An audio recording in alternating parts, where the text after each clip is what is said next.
ایک زمانہ تھا جب ایک شہر میں دو بھائی رہتے تھے جن کے حسن اور نیکی کے چرچے ہر طرف تھے۔ ان دونوں بھائیوں کو شکار کا جنون تھا اور ان کی محبت کی مثالیں دی جاتی تھیں۔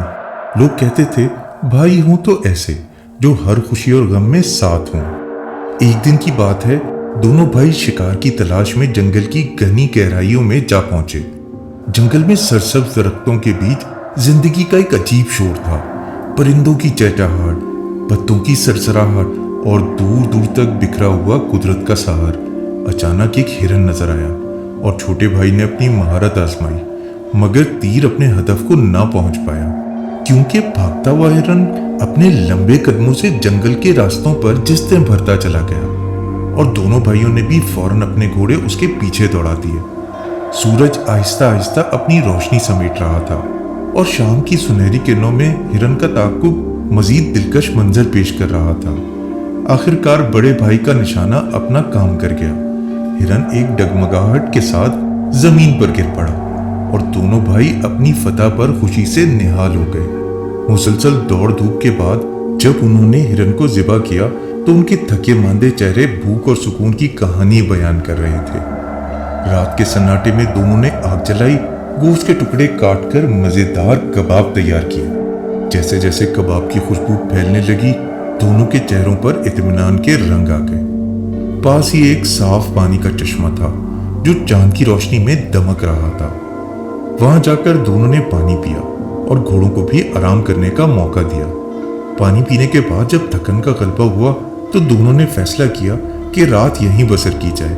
چاندنی رات کے خاموش جنگل میں ٹہلتے ہوئے بڑے بھائی نے سوچا کہ چھوٹے بھائی کی ذہانت کا امتحان لیا جائے۔ وہ مسکرا کر بولا، بھائی اب ذرا بتاؤ ہم اپنے شہر سے کتنی دور ہیں اور کیا سمت ہے، اور یہ بھی کہ آج کے کباب کا ذائقہ پہلے سے زیادہ کیوں محسوس ہوا۔ چھوٹے بھائی نے ستاروں کی طرف دیکھا، زمین کے فاصلے کا حساب لگایا اور مسکراتے ہوئے بولا، یہ سب سوالات بہت آسان ہیں۔ ہم اس وقت اپنے شہر سے 100 کوس دور ہیں، کیونکہ میرا گھوڑا دن بھر میں 100 کوس طے کرتا ہے۔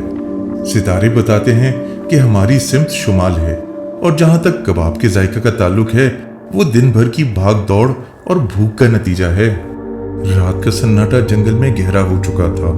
آگ کی مدھم روشنی اور چاند کی کرنوں کے درمیان چھوٹے بھائی نے بڑے بھائی کی بھوک کے بارے میں ہنستے ہوئے کہا، بھوک میں تو چنے بھی بادام لگتے ہیں۔ بڑے بھائی نے اس بات پر مسکرا کر کہا، واقعی تمہاری عقل مندی کی کوئی مثال نہیں۔ چھوٹا بھائی مزید بات کرتے ہوئے بولا، بھائی دیکھ لینا، کل صبح قسمت ہم پر مہربان ہوگی، کچھ ایسا ہوگا کہ ہمارے دلوں سے ہر غم مٹ جائے گا اور آئندہ زندگی خوشیوں سے بھرپور ہوگی۔ بڑا بھائی حیرانی سے پوچھنے لگا، یہ بات تم کس بنیاد پر کہہ رہے ہو؟ چھوٹے بھائی نے اطمینان سے جواب دیا، آج کا سفر ہم نے بہت مشکل سے طے کیا ہے۔ دن بھر کی تھکن اور بھوک کے باوجود دل خوش ہے۔ یہ اسی بات کی علامت ہے کہ کل ہماری تقدیر کچھ نیا لانے والی ہے۔ رات کے گزرنے کے ساتھ دونوں آرام کرنے کی تیاری کرنے لگے۔ چھوٹے بھائی نے تجویز دی، بھائی یہ جنگل سنسان ہے اور یہاں سانپ، بچھو، بھیڑیے اور شیر جیسے درندے گھومتے ہیں، ہمیں احتیاط کرنی ہوگی۔ میں پہلے 1.5 پہر جاگ کر پہرا دیتا ہوں، پھر تم میری جگہ لے لینا اور میں آرام کر لوں گا۔ بڑے بھائی نے خوش دلی سے یہ تجویز مان لی اور آرام کرنے لگا۔ چھوٹا بھائی کچھ دیر اس کے قریب بیٹھا رہا، پھر اپنی تیر کمان لے کر جنگل میں ٹہلنے لگا۔ جب آدھی رات ہوئی تو اس نے ایک درخت سے 2 جانوروں کی مدھم گفتگو سنی۔ چونکہ وہ جانوروں کی زبان سمجھتا تھا، اس نے فوراً ان کی باتوں پر کان لگا لیے۔ ایک پرندہ کہہ رہا تھا، میرے گوشت کی خاصیت یہ ہے کہ جو شخص اسے کھائے گا وہ پہلے دن کے بعد ایک قیمتی لال اگلے گا اور پھر ہر ماہ ایک لال اس کے منہ سے نکلے گا۔ دوسرا پرندہ بولا، میرا گوشت کھانے والا انسان اسی دن بادشاہ بن جائے گا۔ پرندوں کی یہ باتیں سن کر چھوٹے بھائی کے چہرے پر خوشیوں کے تاثرات چھا گئے۔ وہ دل ہی دل میں اپنی قسمت کے خواب سجانے لگا۔ رات کے پرسکون لمحے میں چھوٹے بھائی کی پھرتی اور ذہانت نے ایک نئے سفر کا آغاز کیا۔ جیسے ہی اس نے درخت پر پرندوں کی باتیں سنی، فوراً تیز نگاہی اور عزم کے ساتھ کمان اٹھائی اور ایک ہی تیر سے دونوں پرندوں کو گرا دیا۔ اس کا دل خوشی سے جھوم اٹھا، کیونکہ وہ جانتا تھا کہ ان پرندوں کے گوشت میں خاص تاثیر ہے۔ اس نے فوراً پرندوں کو ذبح کیا और रात के बची हुई लकड़ियां जमा की, आग जलाई और परिंदों के गोश्त के कबाब तैयार किए। जिस परिंदे के गोश्त से लाल उगलने की पेशीन गोई थी वो खुद खा गया और दूसरे का गोश्त बड़े भाई के लिए महफूज कर दिया। रात के खामोश लम्हों में छोटे भाई ने जाग कर पहरा दिया, बड़े भाई को जगाने की जहमत न दी। जब सुबह हुई और बड़ा भाई नींद से जागा तो छोटे भाई ने खामोशी से कबाब उसके सामने रख दिए। बड़ा भाई नाश्ता करता रहा और किसी किस्म की दरियाफ्त न की। दोपहर के वक्त जब लाल जाहिर हुआ तो छोटे भाई को समझ आई कि उसने जो तदबीरें की थीं उनके बावजूद किस्मत का सितारा बड़े भाई के लिए जगमगा रहा था। उसने लाल बड़े भाई के सामने रख दिया और अपनी रात की हिकमत और कुर्बानी का हाल सुनाया। बड़े भाई ने छोटे भाई की कुर्बानी को दिल से सराहा और नरमी से कहा, मुझे यकीन है कि कुदरत तुम्हें इनाम देगी और तुम्हारा ये लाल एक नई मंजिल बनेगा। बड़ा भाई लाल लेकर एक बस्ती की तरफ रवाना हुआ जहां के लोग एक नए बादशाह की तलाश में थे। उनकी रिवायत के मुताबिक जो शख्स सबसे पहले आता वो उनका नया बादशाह बनता। बड़ा भाई जैसे ही वहां पहुंचा उसे शाही तख्त पर बिठाया गया और शानदार इस्तकबाल के साथ महल में ले जाया गया। बड़े भाई ने तख्त पर विराजमान होते ही लोगों को हुक्म दिया कि जंगल से उसके छोटे भाई को ले आया जाए, मगर जंगल की वहशत और अंधेरा छोटे भाई की आजमाइश का आगाज बना। सिपाहियों ने सुबह से दोपहर तक पूरे जंगल की खाक छानी, लेकिन छोटे भाई का कोई निशान न मिला। बड़े भाई ने उम्मीद का दामन छोड़कर तख्तो ताज के कामों में दिल लगाने की कोशिश की, लेकिन हर रोज जब कीमती लाल को देखता तो दिल ही दिल में अपने भाई की याद ताज़ा हो जाती। उस लाल की बरकत से उसे बादशाहत नसीब हुई थी और वो उसे अपनी जिंदगी का खजाना समझता था। दूसरी तरफ छोटा भाई एक अजीब हादसे का शिकार हुआ। एक खौफनाक जानवर ने न सिर्फ उसे दबोच लिया बल्कि आसमान की बुलंदियों तक उड़ता रहा।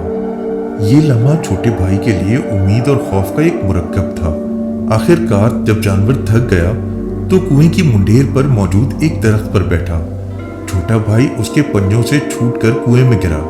तकदीर की मेहरबानी थी कि उसे कोई चोट ना पहुंची। कुएं की गहराई में छोटा भाई अपनी जिंदगी के बारे में सोचता रहा।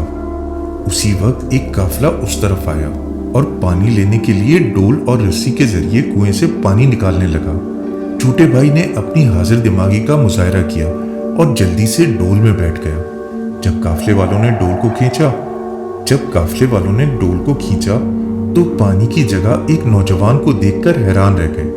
वो उसे फौरन काफिले के सरदार के पास ले गए। सरदार ने उसकी कहानी सुनना चाही और छोटे भाई ने मौके की नज़ाकत को समझते हुए अपने हालात के बारे में एक दिलचस्प दास्तान सुनाई। सरदार उसकी हाजिर दिमागी और बातों से मुतासिर हुआ और उसे अपनी खिदमत में शामिल कर लिया।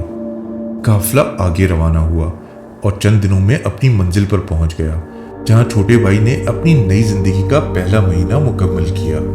जब छोटे भाई ने दूसरा लाल उगला तो काफिले के सरदार की लालच जाग उठी। उसने लाल को देखा और दिल में सोचने लगा कि ऐसा नायाब और कीमती खजाना दोबारा हासिल होना बहुत मुश्किल है। वो चालाकी से नौजवान को काबू में करने की तदबीर सोचने लगा।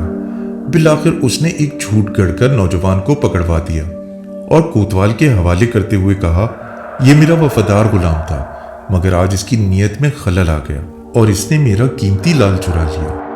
मैं चाहता हूं कि इसे चोरी की सजा दी जाए। कोतवाल ने इस मामले को काजी के पास ले जाकर पूछा कि चोरों की क्या सजा होनी चाहिए। काजी ने फैसला दिया कि चोर का हाथ काटना ही इसकी सजा है। काफिले का सरदार ये सुनकर खुश हुआ कि अब नौजवान का हाथ काटा जाएगा और लाल उसके कब्जे में आ जाएगा। लेकिन उस शहर का खास दस्तूर था कि किसी भी मुजरिम को सजा देने से पहले उसका केस शहजादी के सामने पेश किया जाए। शहजादी अपनी गैर मामूली अकल और दानाई के लिए मशहूर थी। वो मुकदमात को निहायत बारीक बीनी से सुनती और हर मामले का फैसला खुद करती थी। चूंकि शहर का बादशाह बूढ़ा हो चुका था और तख्त की वारिस सिर्फ यही शहजादी थी, इसलिए तमाम लोग उसकी दानाई पर भरोसा करते थे। ये शहजादी इंसाफ के लिए इतनी मशहूर थी कि दूर दराज के इलाकों तक उसकी मिसालें दी जाती थी। छोटे भाई का मामला भी शहजादी के दरबार तक पहुंचाया गया। शहजादी ने काफिले के सरदार और नौजवान को दरबार में तलब किया ताकि दोनों का मौक़िफ़ सुना जाए।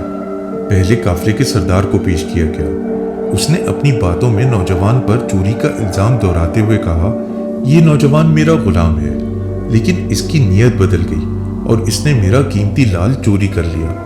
شہزادی نہایت سکون اور تحمل سے سردار کی کہانی سنتی رہی۔ اس کے بعد شہزادی نے نوجوان کو بیان دینے کے لیے طلب کیا۔ رات کے پرسکون لمحوں میں انصاف کے دروازے کھلنے والے تھے۔ شہزادی نے نوجوان کو بلایا اور تحمل کے ساتھ اس سے سوال کیا، تم نے سردار کے الزام کو سنا؟ اب تمہارے پاس موقع ہے کہ اپنی صفائی پیش کرو اور حقیقت بتاؤ۔ نوجوان نے جھک کر نہایت ادب کے ساتھ جواب دیا، شہزادی صاحبہ، ایک غریب اور مصیبتوں میں گرفتار شخص اپنی صفائی میں کیا کہہ سکتا ہے؟ جو کچھ اس شخص نے کہا ہے وہ سراسر سچ ہے۔ شہزادی جو ہمیشہ گہری سوچ و بچار سے فیصلے کرتی تھی، نوجوان کے الفاظ سے چونک گئی۔ اس کے لیے یہ ناقابل یقین تھا کہ کوئی چور اپنا جرم تسلیم کر لے، اور وہ بھی اس طرح عاجزانہ انداز میں۔ یہ سوچ کر کہ شاید اس اقرار کے پیچھے کوئی گہرا راز ہے، اس نے قافلے کے سردار سے کہا، تم کل دوبارہ دربار میں آؤ، یہ نوجوان یہیں رہے گا۔ قافلے کا سردار خوشی سے واپس چلا گیا اور شہزادی نے نوجوان کو محل کے دربانوں کی حفاظت میں دے دیا۔ دربانوں کو سخت ہدایتیں دیں کہ نوجوان کو ہر قسم کی سہولت فراہم کی جائے۔ رات کے سناٹے میں شہزادی نوجوان کے پاس دوبارہ آئی۔ اس کے چہرے پر تجسس کے آثار تھے۔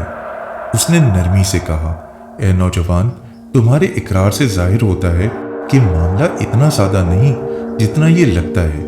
مجھے سچ بتاؤ تاکہ میں تمہارے ساتھ انصاف کر سکوں۔ نوجوان نے سنجیدگی کے ساتھ اپنی پوری داستان شہزادی کو سنائی، اپنی جدائی، آزمائش اور لال کے پیچھے چھپی حقیقت بیان کی۔ شہزادی کی آنکھوں میں ہمدردی چھلکنے لگی اور اس کے دل میں نوجوان کے لیے عزت پیدا ہوئی۔ وہ سمجھ چکی تھی کہ یہ شخص بے گناہ ہے اور اس پر چوری کا الزام محض لالچ کا نتیجہ ہے۔ اس نے دربانوں کو حکم دیا کہ نوجوان کی دیکھ بھال میں کوئی کسر نہ چھوڑی جائے۔ اگلی صبح شہزادی نے نوجوان کو بادشاہ کے سامنے پیش کیا اور کہا، ابا حضور، یہ انصاف نہیں کہ جنہیں سزا ملنی چاہیے وہ انعام پائیں اور بے گناہوں کو چور قرار دے کر ان کے ہاتھ کاٹ دیے جائیں۔ ہمارے قاضی اور کوتوال حقیقت معلوم کیے بغیر فیصلے صادر کر رہے ہیں۔ بادشاہ نے سنجیدگی سے اپنی بیٹی کی بات سنی اور قافلے کے سردار اور نوجوان کو طلب کیا تاکہ اصل حالات جانچے جا سکیں۔ بادشاہ جو اپنی عمر کے آخری حصے میں تھا، معاملے کی پیچیدگی کو سلجھانے سے قاصر تھا۔ اس پر شہزادی جو اپنی عقل و دانش کی بدولت شہرت رکھتی تھی، بولی، ابا حضور، اس مسئلے کا حل بہت آسان ہے۔ ان دونوں افراد کو 1 مہینے تک قید میں رکھیں۔ اگر نوجوان نے دوسرا قیمتی لال پیدا کیا تو اس کی سچائی ثابت ہوگی۔ بصورت دیگر اگر وہ جھوٹا نکلے تو اسے پھانسی دے دی جائے، لیکن اس وقت اس بے گناہ کے ہاتھ کاٹنے سے کوئی فائدہ حاصل نہیں ہوگا۔ بادشاہ نے شہزادی کی بات کو نہایت پسند کیا اور فوراً حکم دیا کہ دونوں افراد کو قید کر دیا جائے۔ 1 مہینے کے انتظار کے بعد نوجوان کو بھرے دربار میں پیش کیا گیا، جہاں اس نے سب کے سامنے دوسرا لال پیدا کر کے سب کو حیران کر دیا۔ دربار میں موجود ہر شخص حیرت اور خوشی کے ملے جلے جذبات میں مبتلا ہو گیا۔ شہزادی، جس کی عقل و دانش کا ایک اور مظاہرہ ہوا تھا، خوشی سے مسکرا دی۔ بادشاہ نے فوراً قافلے کے سردار کا مال و اسباب ضبط کر لیا اور اسے کوڑے لگوا کر شہر بدر کرنے کا حکم دے دیا۔ اس کے علاوہ اس نے نوجوان کو درباریوں میں شامل کر لیا۔ نوجوان کی صلاحیتوں نے جلد ہی دربار میں اپنی جگہ بنا لی۔ وہ ہر مہینے ایک نیا لال پیدا کر کے بادشاہ کی خدمت میں پیش کرتا تھا۔ اس کی دانش مندی اور وفاداری نے بادشاہ کے دل میں اس کے لیے خاص جگہ بنا دی تھی۔ وقت گزرنے کے ساتھ بادشاہ نے درباریوں سے مشورے کر کے اپنی واحد بیٹی کی شادی اس نوجوان سے کر دی۔ اس دن شاہی دربار میں جشن کا سما تھا، جس میں کئی دوسرے بادشاہوں کے سفیروں نے شرکت کی۔ ان سفیروں میں ایک سفیر نوجوان کے بڑے بھائی کا بھی تھا۔ باتوں ہی باتوں میں ہیرے جواہرات کا ذکر چھڑ گیا۔ سفیر نے کہا، ہمارے بادشاہ کے پاس ایک ایسا لال ہے جس کی مثال زمین اور آسمان میں کہیں نہیں مل سکتی۔ بادشاہ جو اپنی خوش مزاجی کے لیے جانا جاتا تھا، اس بات پر ہنسا اور حکم دیا کہ وہ 101 لال جو نوجوان نے پیدا کیے ہیں دربار میں لائے جائیں۔ بڑے بھائی کے سفیر کو بادشاہ کے خزانے کے لال دکھائے گئے۔ सफीर जो हीरे जवाहरात की परख में माहिर था, उनकी खूबसूरती और रंगत देखकर हैरान रह गया। उसने अदब से कहा, आलम पना, ये बड़ी दिलचस्प बात है कि हमारे बादशाह के पास एक ऐसा ही लाल है जिसकी सूरत और रंगत बिल्कुल इन लालों से मिलती जुलती है। फर्क सिर्फ ये है कि वहाँ एक लाल है और यहाँ 101। अगर इजाजत हो तो ये जानना चाहता हूँ कि आपको ये नायाब लाल कहाँ से मिले। बादशाह, जो हर रोज नौजवान के पैदा किए गए लाल का मुशाहिदा करता था, मुस्कुराते हुए नौजवान की तरफ इशारा करते हुए बोला, ये मेरा बेटा है। ये हर महीने एक कीमती लाल पैदा करता है। सफीर ने गौर से नौजवान का जायजा लिया और उसे अपने बादशाह के हुलिये से मुशाबे पाया, मगर उसने ये ख्याल अपने तक महदूद रखा। जश्न के इख्तिताम के बाद सफीर वापस अपने बादशाह के दरबार में पहुंचा। बादशाह के तख्त के करीब सफीर ने इस लाल को देखा और फौरन उसे दूसरे बादशाह के दरबार का वाकया याद आ गया। अदब से अर्ज करते हुए सफीर ने कहा, हुजूर, जिस बादशाह के दरबार में मैं गया था, उसका बेटा हर महीने ऐसा ही एक लाल पैदा करता है। बड़ा भाई ये सुनकर फौरन समझ गया कि वो उसका छोटा भाई है। बड़े भाई ने उसी वक्त अपने छोटे भाई को एक खत लिखा जिसमें अपनी जिंदगी के तमाम हालात बयान किए। उसने खत में लिखा कि बादशाहत के बावजूद भाई की जुदाई ने उसके दिल को बेचैन किए रखा है। उसने दूसरा खत उस बादशाह के नाम लिखकर दरख्वास्त की कि वो चंद दिनों के लिए उसके छोटे भाई को उनके दरबार भेज दे। सफीर दोनों खतूत लेकर रवाना हुआ और नौजवान और उसके बादशाह को दोनों खत पहुंचाए। जब छोटे भाई को बड़े भाई का खत मिला तो मोहब्बत का जज्बा शिद्दत इख्तियार कर गया। उसी दिन उसने बादशाह से इजाज़त तलब की और सफीर से नक्शा और रास्ते की तफसीलात मालूम की। फिर अपनी शरीके हयात शहजादी को साथ लेकर जहाज पर सवार हो गया, जो उसके बड़े भाई के शहर की तरफ रवाना था। छोटे भाई के दिल में अपने बड़े भाई से मिलने की ख्वाहिश शिद्दत इख्तियार कर चुकी थी।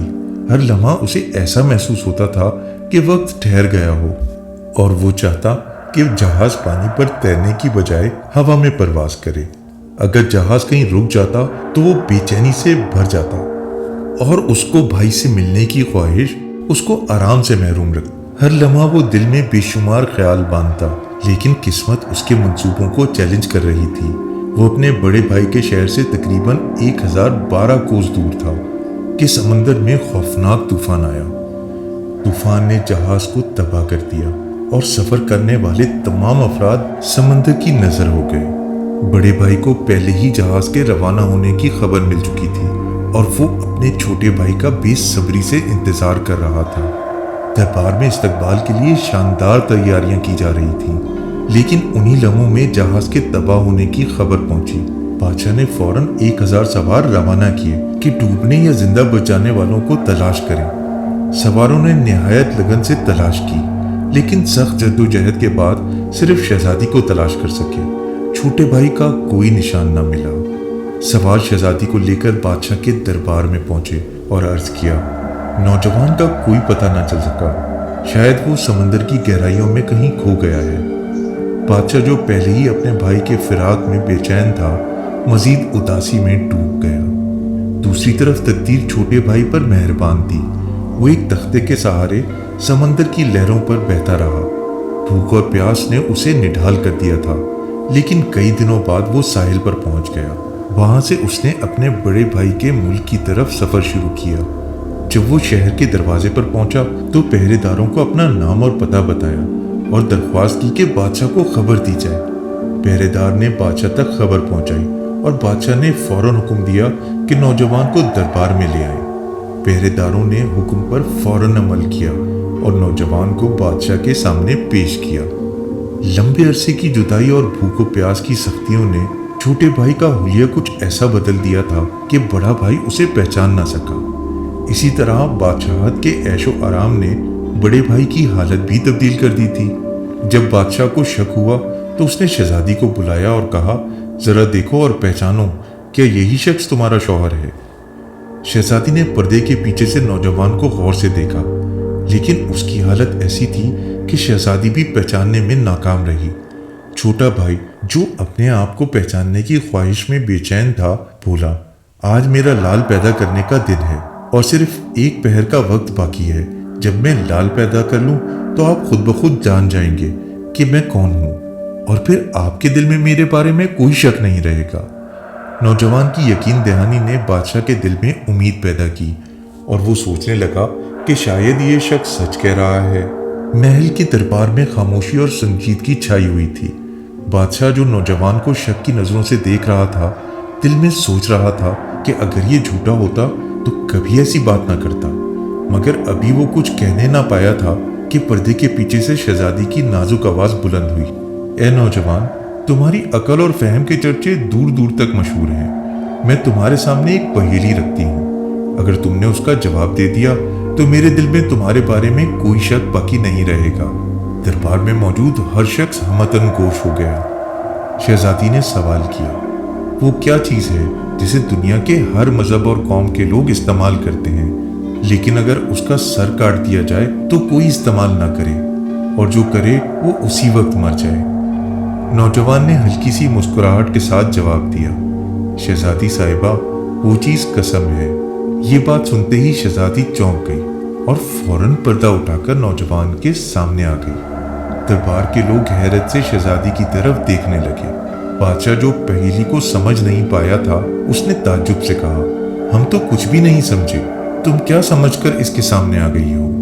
नौजवान ने मौदबाना अंदाज में वजाहत की, हुजूर, हर मजहब और कौम के लोग कसम खाते हैं। अगर कसम के सर को काट दिया जाए तो सम रह जाता है, और सम जहर को कहते हैं, जिसे कोई नहीं खाता, और जो खाए वो मर जाता है। बादशाह ये सुनकर बहुत खुश हुआ और उसकी आंखों में खुशी के आंसू छलकने लगे। वो अपने तख्त से उठा और नौजवान के पास आया और उसे गले से लगा लिया। इतनी देर में लाल पैदा करने का वक्त भी पूरा हो चुका था। नौजवान ने दरबार के बीचों बीच एक लाल पैदा किया और बादशाह की खिदमत में पेश कर दिया। अब तो शक की गुंजाइश बिल्कुल खत्म हो गई थी। बादशाह और शहजादी दोनों के दिल मुतमईन हो गए और दरबार खुशी के नारों से गूंज उठा। बरसों के बिछड़े भाई एक बार फिर मिल गए। छोटे भाई ने अपने सफर की तवील कहानी अपने बड़े भाई को सुना दी।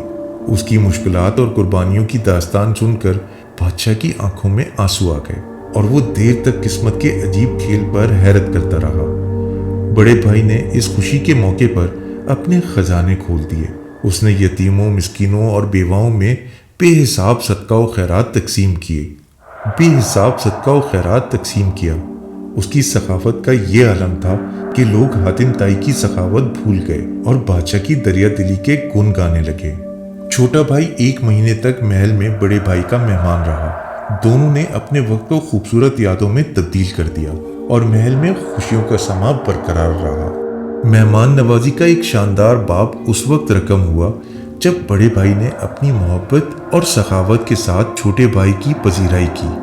छोटे भाई को ऐश और आराम के साथ रखा और दोनों भाइयों ने अपनी जुदाई के लम्हात को भुलाकर मोहब्बत का मुजाहरा किया। कुछ वक्त के बाद छोटा भाई अपनी बीवी शहजादी को लेकर वापस अपने शहर रवाना हुआ।